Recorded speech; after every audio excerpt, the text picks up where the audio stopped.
I believe we are live now, Jide, and I can see you, but I can't hear you. And I believe we're live right now. Are you on Chrome?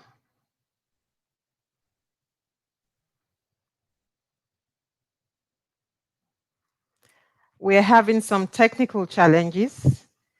I could see him definitely, but I couldn't hear a word. So let's hope he can come back in. Just give him a few seconds. Technical challenges.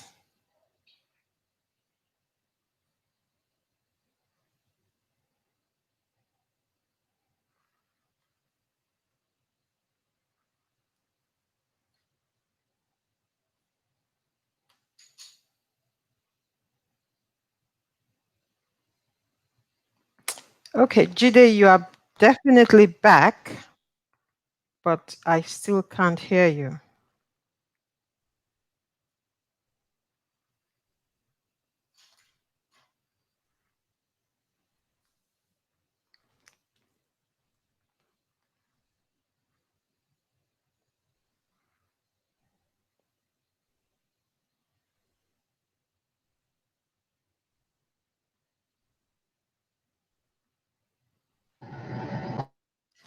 I could hear you briefly just now. Yes, I could hear you Can you hear briefly me just now? now.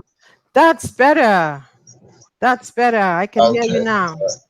I can hear you now. I was Um, I was trying to use yeah, go ahead. no, I was trying to use Bluetooth before. I think that was where the fault was from. Okay. Okay. Uh, Okay. Anyway, you're here now. It is great to have you here, and of yeah. course, you are the real sector guru, which is why we have you here today. We want to learn from you, and All right. it is important to have this kind of conversations at a time like this. With the COVID situation, obviously, it's been very difficult. People have lost their jobs. Um, we are hopeful for 2021, that's for sure. And Yeah. I think it's a time when we all really need to be thinking of a second stream of income, a second stream of income. And that's some of the things we want to learn from you today. You know, how can we make this happen? Because if there's anything COVID has taught us is that we can't afford to put all our eggs in one In one basket. basket. Exactly. I would then say, you know what? Let's start with the definition for real estate. How would you define real estate? I mean, to the layman. To the layman, I'll define real estate to the layman with bricks and mortars, which has to do with I'll define it with physical properties, as in land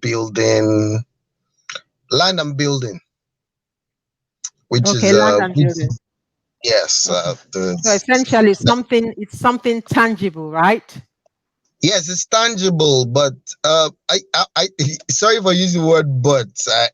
In some cases, well, when we go deeper, I would explain that, but it's something tangible, so it's something you can see. It's something you can see. So that's why it's real. That's why the word Exactly. You real can is in see it. it. You can Of see it. all You of can feel all it. the of all the assets, stocks, bonds is the only real one that you can actually see. Okay, this is my building. This is the building I'm investing in. Um, you don't see what you're investing in: stocks, bonds, mutual funds, but in real estate, you can see what you're investing in. So Absolutely. that's Absolutely. Well, I like that definition. Thank you very much. So, uh, what makes the real sector attractive? Is it the fact that it is tangible? What makes it attractive? Tell us, please. The basic reason why it's attractive is it's an edge against inflation. That's the most attractive thing about it, because with inflation comes capital appreciation, and even with inflation, definitely prices of everything goes up, which means prices of rent, which is your passive income, still goes up.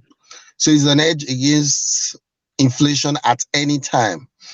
So you're not losing even from your passive income. You're not losing, because at the end of the day, you still have to increase the price, your rent price.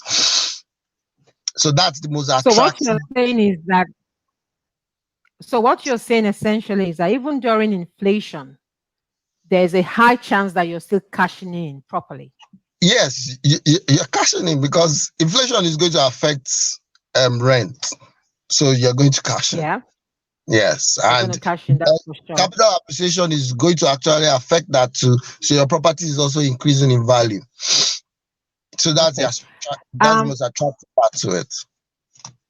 Okay. So when there's inflation and there are issues with, jobs and income and, the other things that we have to contend with, because obviously if there's inflation, it means other things are going up as well.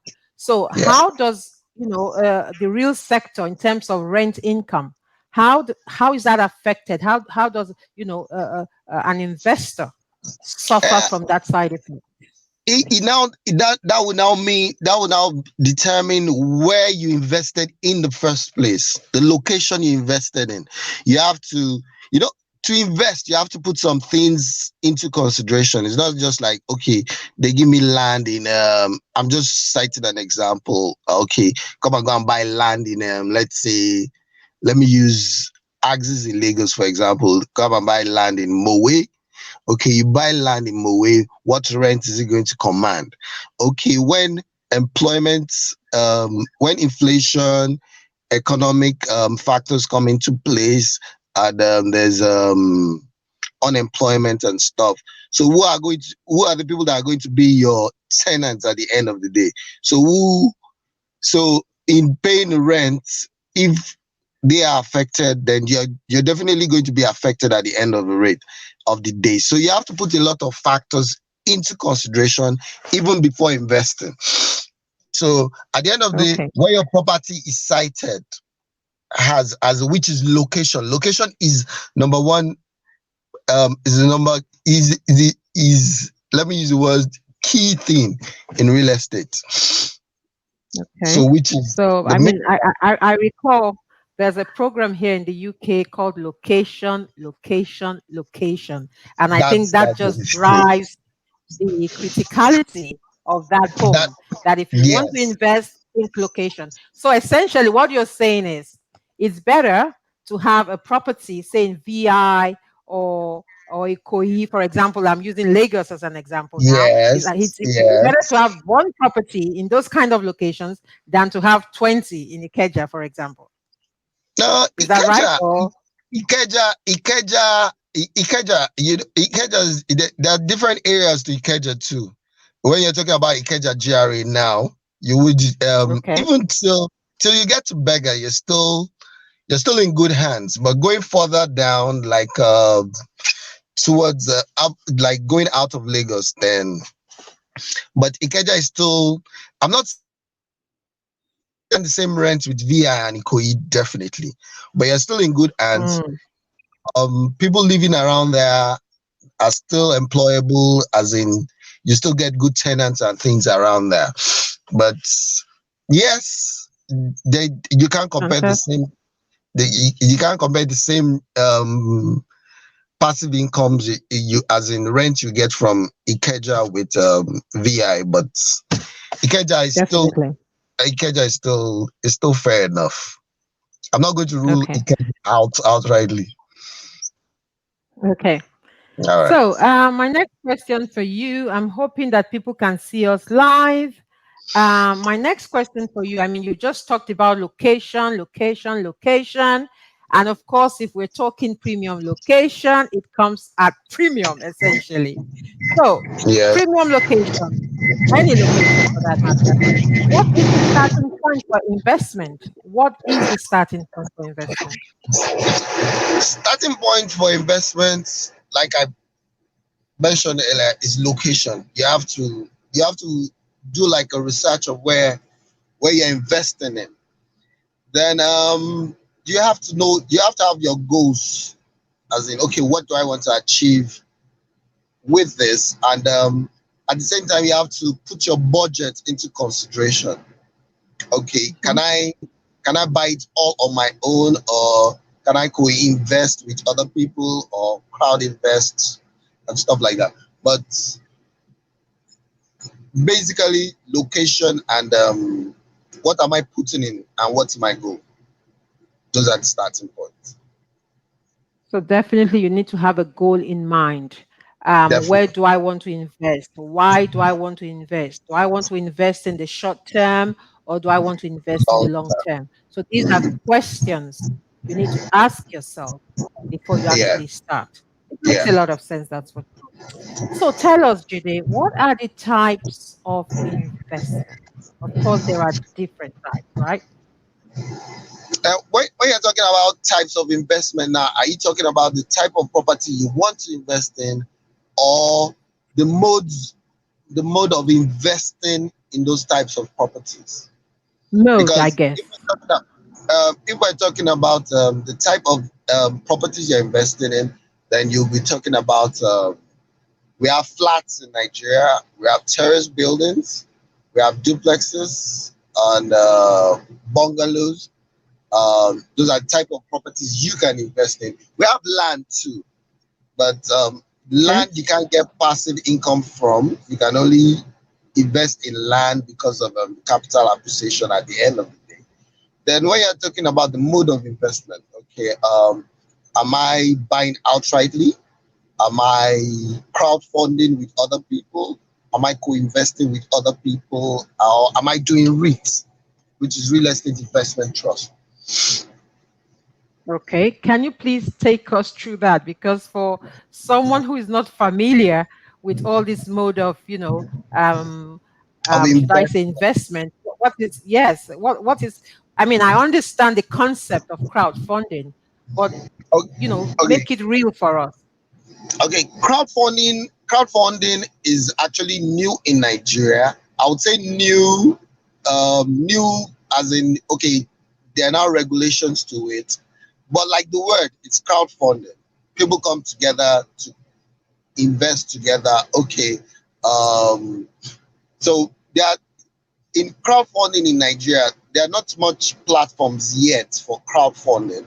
They are coming up, but like like the word crowdfunding, people come together.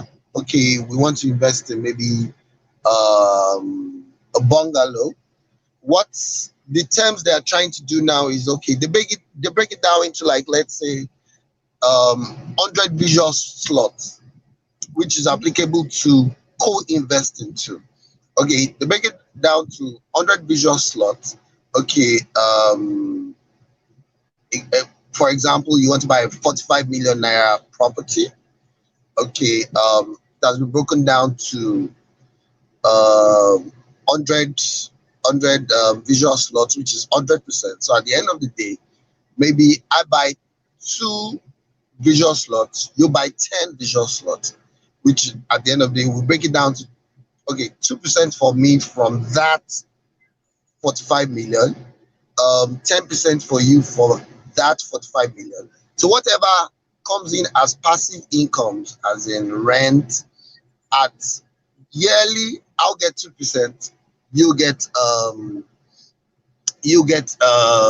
10% from the rent. Now, the good thing about crowdfunding is that the good thing about crowdfunding, which is not, you can't really get from buying outrightly, because real estate is illiquid. Makes it Crowdfunding makes it liquid. Okay, I have 2% of what was crowdfunded. I can actually sell my 2% with, even with the appreciation. and okay, maybe I bought it at let's say, okay, we bought the property at 45 million. Maybe Yeah. now the property is now 5 million. I want to sell my 2%. My 2% will now be calculated out of that present value, so I can pull out, and the new person comes in as that's that's where that's that's the good part of crowdfunding in real estate, which is applicable to co-investing too. Okay. Um, You actually just answered my question because I was going to say if you have multiple people owning that property, if somebody wants to pull out, how easy or how complicated, is it? And I think you've sort of answered that question. all right, because like I said, it will be broke. Every property you invest, people are investing in, will be broken down to visual Yeah. slots with Yeah. 100 visual slots. So each property doesn't have more than 100 visual slots. So it's easy for them to calculate at given times how much your percentage is in Yes. that property. So when you want to sell off your own visual slots, it will be easy for them to calculate it out and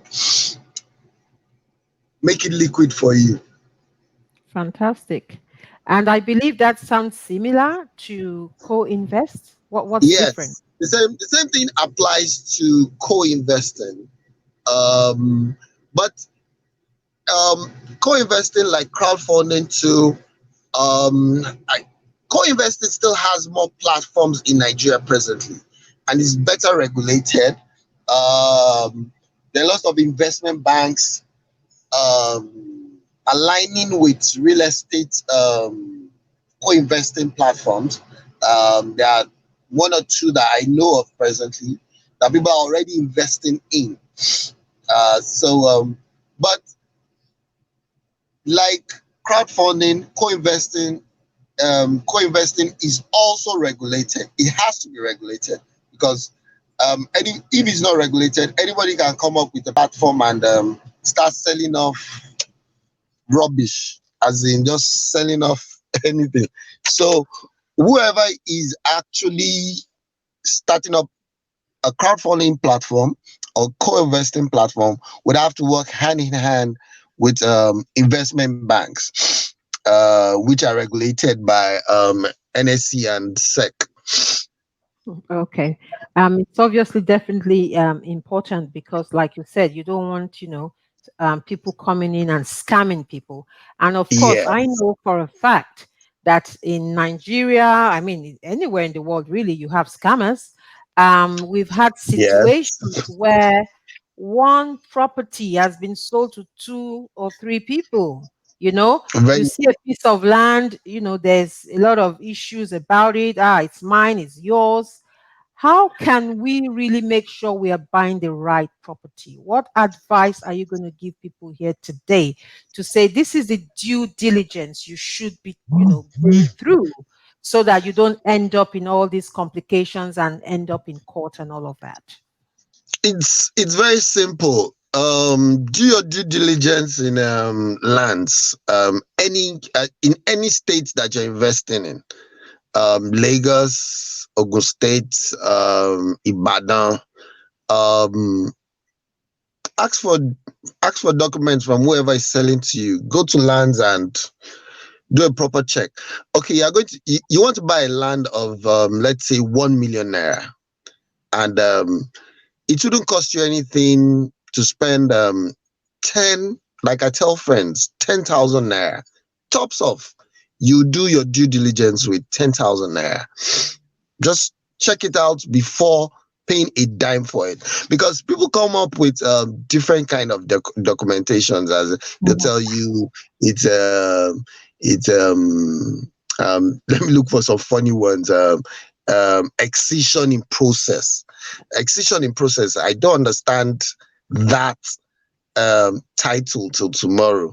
Or excision in process, as in, okay, we're processing the excision of our property, of our land, from the government, and you're using that actually as to sell your property, and somebody is actually paying for it.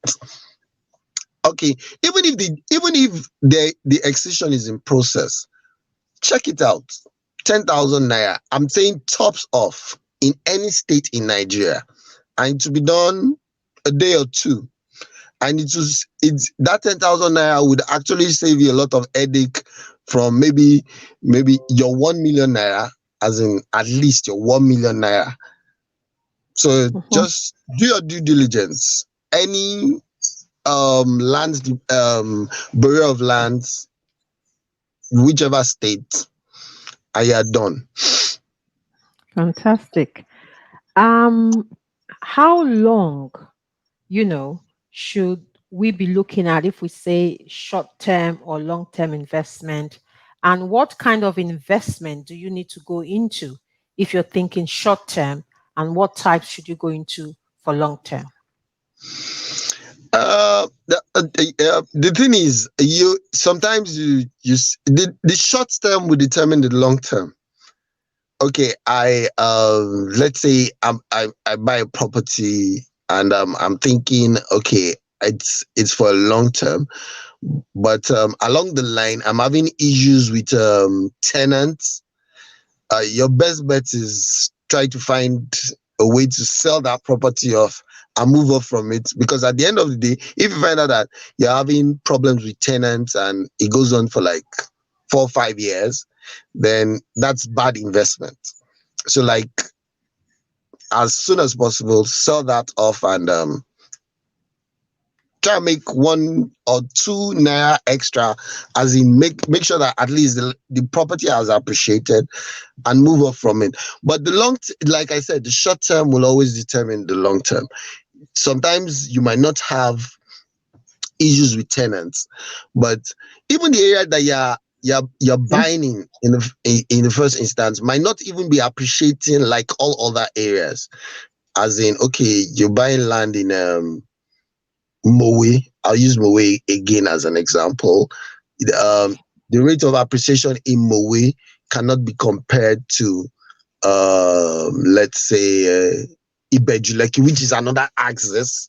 But because of development, the way development is moving, because government is making developments around Ibejuleki, you can't compare the developments, though development is also happening around Mowe, but you Mhm. can't compare the level of development there with the kind of development government is making in so that will always at the end of the day determine, okay, what long term would be here and what short term would be there. So before you start, in the first instance, you have to look at, okay, what's what are my short term goals and what are my long term goals. So um give 5 years. If you have achieved your short term goals, then you can go the long haul. But if in the short term you are not achieving what you expected from your passive income and capital appreciation, then you can move, as in sell off, and try and look for other location. Okay. Now, renting your property. I said something before. I said when there's inflation, other aspects of life gets affected. And like you just said, you could be having problems with your tenants. I mean, now you have to go to court or you have a situation where, the tenants are not leaving. That can be problematic. Okay. But let me leave that for a moment. What do you do to ensure that as a landlord, you don't fall into these complications? I mean, it is difficult, but how can you, think ahead? And what are the laws that governs this environment in terms of, should I say, safeguarding the tenant and safeguarding the landlord? What are the laws there? I mean, because what seems to happen sometimes is that you have tenants in these properties, they are not paying. They are not paying, and it probably takes forever for the court to be able to come to some kind of decision, if at all. how does the regulation work, in terms of achieving a balance both for the tenant and for the landlord? Here I would say, don't don't let it get to you trying to come to checking the laws before you check that. So first of all, like KYC in banks, do your due diligence of whoever you are renting your property to. Either you're renting it yourself, or you're giving it to a property management company. Property management companies will definitely do their due diligence. But you, as a landlord, in the first instance, it's not okay. I want to rent out my property. Okay, it's 500,000 naira. I'm citing an example. I can I can save up 500,000 naira to rent up a property now. So, but my income, what am I doing? What's how am I going to be able to pay the for the next coming year? So I'm paying you now. Are you checking whether I have uh, um gainfully employed, or you're just like, okay, give me the 500,000 naira now, and we'll think about whatever next year? No. Before it gets to that, do your due diligence now. Okay, um, give me two guarantors or even a guarantor. You understand? Okay, so if this person is not paying, call the guarantor. Are you sure you're standing for this person? Don't wait for the law. Don't wait till you now start Okay. having issues with your tenant. No, don't get to that point. Even Okay. before you give the keys to the tenant, even before he signs any agreement, don't look at, okay, he's paying me, he has the cash now. Anybody can save up that for now. But is he gainfully employed? Does he have a business Hmm. that doing that can that he can use up to pay for subsequent rent? So it's not. Sustainable. Will he be able to sustain it? I mean, I'm happy that you brought up the issue of sustainability and the KYC, which is know your customer. Now, how easy is it for a landlord? I mean, you did mention the property management companies. So I would imagine that the property management companies probably have a relationship and some kind of strategic partnership with the banks and maybe with, employers, to be able to get that information about their potential tenants, so that they can then make an informed decision on whether to actually let out their homes to this potential tenant. Another thing is you can indeed pay for 1 year, pay for 2 years, which in itself is an anti-pattern. It is in itself an anti-pattern. You're telling me to pay for a house for the next 1 year or 2 years. I haven't earned my future money. I haven't Mhm. earned my money in advance. So that in itself is an anti-pattern, which I hope will be corrected at some point. I I get mean, your point.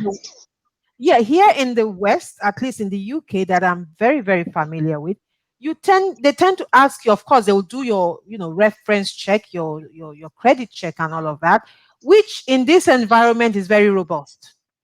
It is very, very robust. If you have any issues, with your financial history, it will come up. There is no escape. But when you talk about know your customer, the KYC in Nigeria, how robust is it? That's the first question. The second one, I managed to bring up the money. I pay you for 1 year. I already know that I can't sustain it. There are a lot of issues like that. And then we get into this tussle of, going to court and all of that. So, how can we, really begin to use data, information to guide this should I say, decision making process of letting out your homes? Coming to data in Nigeria, data, like you and I know, is data is still being built in Nigeria. Where at least we will thank we'll thank the government for data like BVN. Mm-hmm. Um, some so, as in from the of recent, there's a law about as in BVN is been going to be upgraded to BVN point two, I think. I've Okay. forgotten, but I read something about it during the sorry, during the year. So with that we include other new data about your credit checks and things like that, with financial inclusion and things like that. You know, it's we're going to get to where you're talking about one day. And that's why I said before you now start saying you want to um go by it by the law, which is a Mm-hmm. long haul, you have to do your own personal checking. Yes, the private companies have as in property companies have as in property management companies, real Yeah. estate firms have their way going by it for now, but you yourself can talk to other investors as in that are into rental properties that have Mm-hmm. done one or two checks like that if you don't want to Okay. use estate firms, and you can use the same procedure to it. It's not too hard I don't think it's too hard for a landlord to ask his tenant, okay, give me this reference, give me this reference. Mm. Even as it's my property. I'm renting it out to you. I need this and this before I can rent it out to you. It's not too hard for me. Even if the government is not going to allow me do that, as in there's no procedure to it by the law, but Okay. saving myself the long haul of what I'll have to pass through if you collect the house and you can't pay at the end of the year.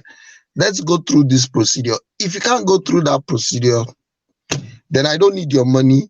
I'll look for somebody that can go through that procedure that doesn't see it as an issue, so I'll save myself all the problems. Of the headache. Okay. So what if you do your, KYC and everything is hunky dory? This person has a great job, but 6 months later, they are made redundant. Now, what procedure will you have to go through as an investor or as a landlord to get rid of this tenant? Not that it's a nice thing to do, but what? 6 months, 6 months, you can always still give, even if even if the tenant is still gainfully employed. That's why it's always better to use estate firms, or I'll use the word property management companies, Okay. because by the 6th month they're already giving a notice to that tenant, reminding the tenants that the tenant's rent is due at so date, so Hmm. that, okay, it's a reminder, are you renewing your rent or you're leaving? So with that, due diligence, 6 months to the end of the tenancy, and then 3 months to the end of the tenancy. If you don't get any response, which is already stated in the letter that, okay, if there's no response from you, then that means we assume that you're terminating your tenancy at the end of this of your present tenancy. So it's just is like I said, you have to be at the top of your games, at the top of your game, to just save yourself the whole headache at the end of the day. So whether Okay. you're using a property company that will do that for you, you yourself should remember that, okay, 6 months to the expiration of his tenancy, 3 months, give a notification Hmm. so that you don't start asking for the rent at the end of the tenancy, then you now start the issues. Okay. The reason I'm spending a lot of time on this topic is because we see a lot of it. We've seen a Yeah, lot it of happens a landlords lot. who have tenants that are not paying because they don't have a job or whatever the case may be, and it becomes a problem for the landlords. So my question now, which you've partially answered, but what then happens after the property management companies have written once or twice, sending reminders? What then happens if they still can't pay? What procedure do No, you? at the at no at the end, it's stated even in the letter. Okay. If you can't pay at the end of your tenancy, then your tenancy is due at the end, as in at that due date. So once that day is due, you're meant to leave. Okay. And what is the eviction process, for example? Is there a process for eviction? And you've already given the process for eviction 3 months to the end. Okay. Do you understand? It's not as if you're starting it at the end of the tenancy. That's why those letters have to come before the end of that tenancy. Yeah, but what if they don't leave? Assuming I get a letter saying I must leave by the 30th of June and I still have nowhere to go. We see this thing happening in America. That's why I'm asking you. It happens in the West as well. I mean, we saw people being evicted, people who, due to COVID, they've lost The- their the- jobs because, as we all know, like like an you just employee said could now, be just one like you paycheck just away from homelessness. like you just said now, the next process is Hmm. eviction, because all ropes, all ropes have already been tied, as in you've Hmm. tied all loose knots and everything. So at the end of the tenancy, you don't have any choice than eviction. And how long does that eviction take? 6 months, 3 months? No, in those letters, they're already stating that, okay, normally you're meant to give 6 months notice, 3 months Okay. notice. With those letters, you're already giving those stated Okay. months. Yeah, you're already Okay. giving those stated months. Those are what the letters are for in the first instance. Okay. That's why you don't wait till the end of the tenancy. Okay. So the eviction can then happen because you've expended the timeline, so to speak. Yes, yes. Okay. Okay. What is the government doing to really, really regulate the sector? What is the latest thing that's happening in the sector to, really ensure that it is properly regulated? Okay, you're talking about the tenancy, as in rental, Everything to and do with land and everything to do with, the real investment, the real sector. the, Anything we need to know? from time there's always been law about things like this, and law generally, it to take its place has processes. The land law, the land use act has always been there, protecting everybody about investing in land, having your CFO for your land and things like that.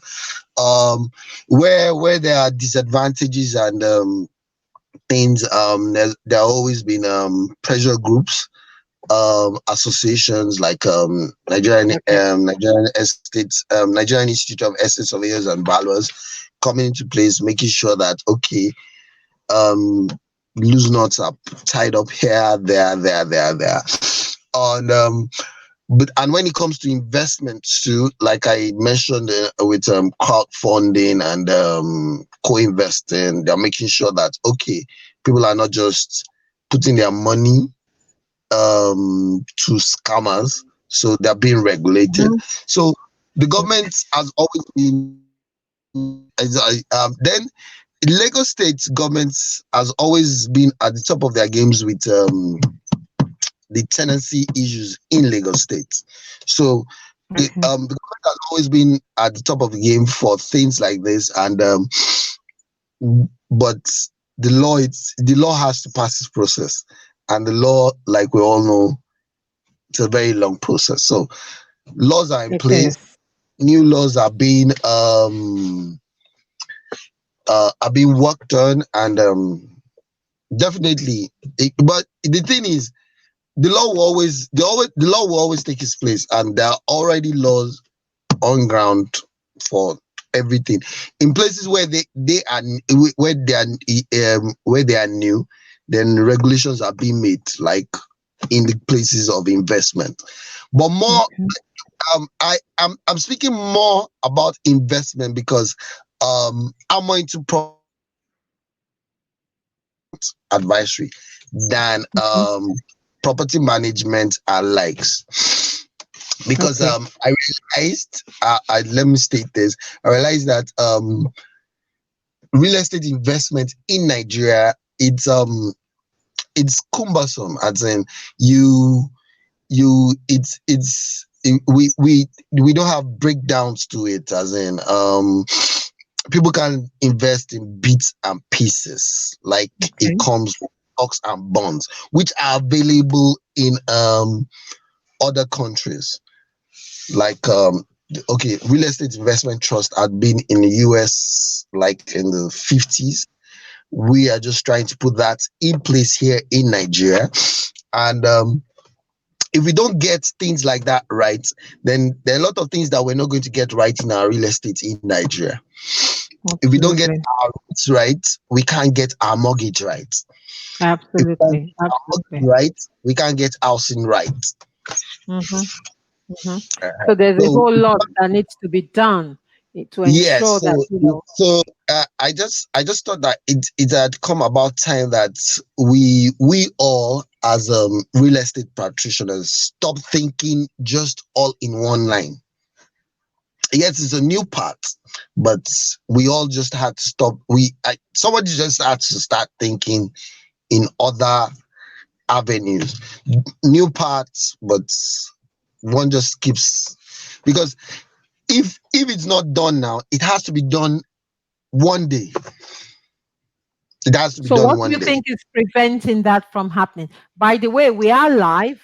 We are live in the Niger Professional Group, but I've been looking to see if anyone wants to ask any question. I haven't. I've checked the chat box. I guess people didn't download the didn't give access to StreamYard. So if you have any questions, please just type away. Maybe I'll see it if you did give StreamYard access to show your comment.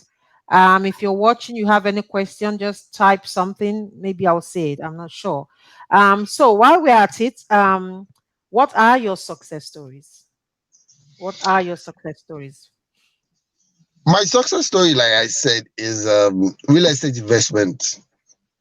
As in, it's a new part, so I can't really say, okay, this is what I've achieved in it, but I've been able to see, okay, this is an area of investment in real estate in Nigeria that is hardly looked at. The people that actually look into it mostly are investment bankers, and investment bankers are more, they have little to do in real estate in the first instance. So investment bankers will not tell you to come and invest in real estate. They would always throw stocks and bonds at you. And um, with real estate investment trust, I'll always hammer on real estate investment trust.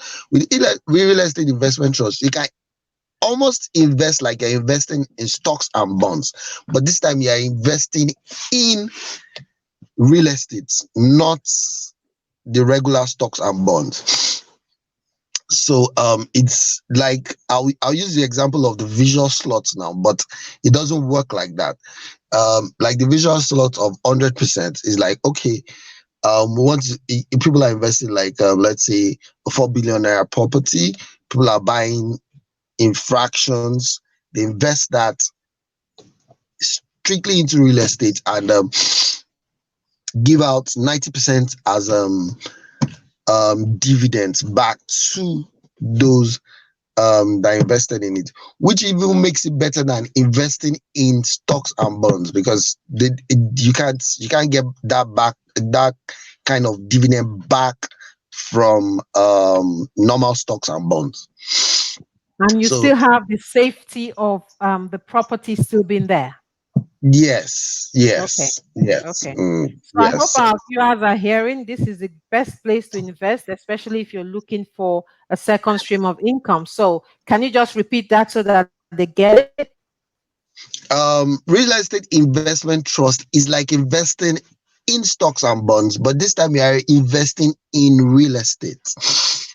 Okay. Um, Real estate investment bond. no, real estate investment trust. Trust. Sorry, trust. Yeah. Yes, real estate investment trust. REIT. It's actually acronymed REIT. REIT is like stocks and bonds, but in this Okay. but now you're investing in real estate, not in stock. It's stocks and bonds, but it's stocks and bonds in real estate. And it's really it's not no, there's an E there. R Oh, E Aro. REITS. Real estate Aro. investment Okay. trust. Oh, yeah. Of course. Of course. Okay. Okay. So it's I would say it's relatively new in Nigeria. But there have Mm-hmm. been companies that have done it. Um, UPDC has done it. They've done it. They're still into it, though they're selling off their assets in it presently. But Okay. Bolaji Balogun of I don't know if I'm allowed to mention names. No, Bolaji no. Rather Balogun. you don't, please. I Okay, don't think it would be right to mention people's names. okay, all right. Okay, well, there's actually a new one now. Let me just give the name of the investment trust. Let me not mention names. Okay. Um, Exactly. Nigerian. It's actually NREITs, which is Nigerian REITs. But I think there will be more success for this because UPDC was investing in more of residential. REITs Okay. in most countries have been succeeding because they've been investing more in commercial real estate. And that's Okay. another thing. The difference between residential real estate and commercial real estate. So The if I'm a potential investor, where will I get All this right. information? How will I know that there's some real estate investment trust going on anywhere? Where will I get that information? You see that's why I said that's why I said real estate investment trust like I was saying was my that was my success story is Mm-hmm. my success story. But Mm-hmm. I made a point that it's relatively new, and I've been on it for like 4 years now, and I've made sure that I try to put it out almost on a daily basis. I'm one of a Okay. million. Sure, you understand. I'm one of a million, but I just see a need for something that we don't look at all as Nigerians, and Okay. we have to start from somewhere. Absolutely. Absolutely. So I've seen that from me putting it out almost on a daily basis in the past 4 years, I've seen colleagues too trying to look into it and making sure that they put it out in the open to on a daily basis. Okay. So it's because of lack of information that people don't know about it. Mm-hmm. And I believe with time, say given another 5 years, we should be in a better position now, with Okay. a better position than where we are now, Okay. and more with more investment banks thinking about it, seeing that the structure, the beauty about it is that I said at the beginning that real estate is an the first attractive thing about real estate is an edge against inflation, so you can never go wrong with it. So anybody that is investing in real estate investment trust can never go wrong with it. Good. At worst, So I'm going to at worst, consider it. That's for sure. because at worst you still have your basic investment there. At worst, I'm not Yeah. saying at worst your basic Yeah. investment would be there. It's still So there. Okay. you you're not going to go wrong. So I believe 5 years down the line would be doing better than where we are today. And like I said, NREITs better structured, with them looking more into. I'll use the I'm using the word better structured now on my own terms, not as if, because they are just starting out. So I'm not saying Okay. they are better than what has been on ground, but I'm looking at how it's structured, what is structured around. Is structured Okay. around commercial real estate, and so and the way they're even structuring it, they're not starting from the scratch. They're buying into what is already in existence. In Because if they existence. said they want to start from the scratch, it's going to take them a long haul. Yeah. So okay, Yeah. the Absolutely. they have a way that is structured. I've gone through their the brochure and everything, and Mm-hmm. I've seen the structures. Okay. That's I've been good. That's good. And from what you're saying, it's less headache. It's less hassle as well. It's less hassle to buy into that kind of trust, isn't it? It's like Hello, buying, shares. Hello, can you hear me? I get you. Okay. It's like buying shares, isn't it? It's like buying bonds. It's less hassle.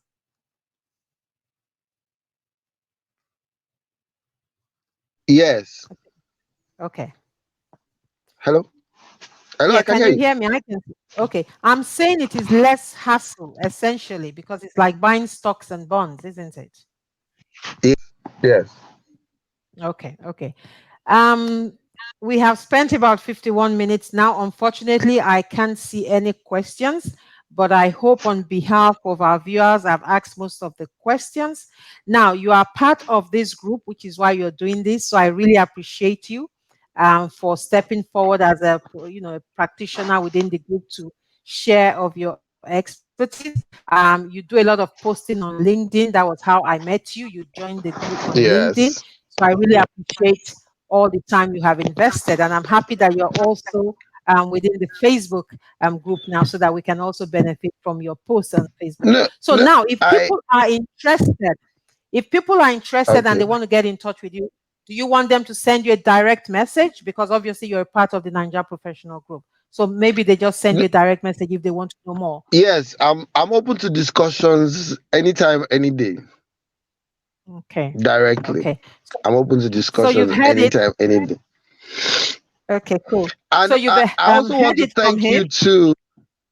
I also Mhm. want to thank you too because at the beginning of maybe I can you remember you ever coached me before a day? Yes, I did coach you. Yeah, I did coach you. Yes, Yes, I did at the beginning. I I and put out that you said.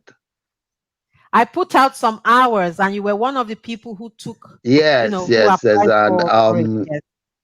Yes, that has also helped me this far too. So I also want to thank you for that.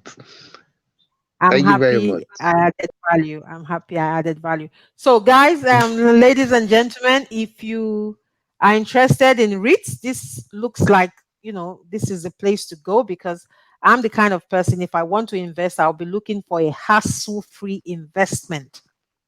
Hassle free investment. That's what I'll be looking for. Something where, I'm sleeping, I'm making money, I put in my capital, and I get something maybe at the end of 1 year or 2 years or whatever the case may be. So I'm definitely going to be contacting you for this one, for the REITs.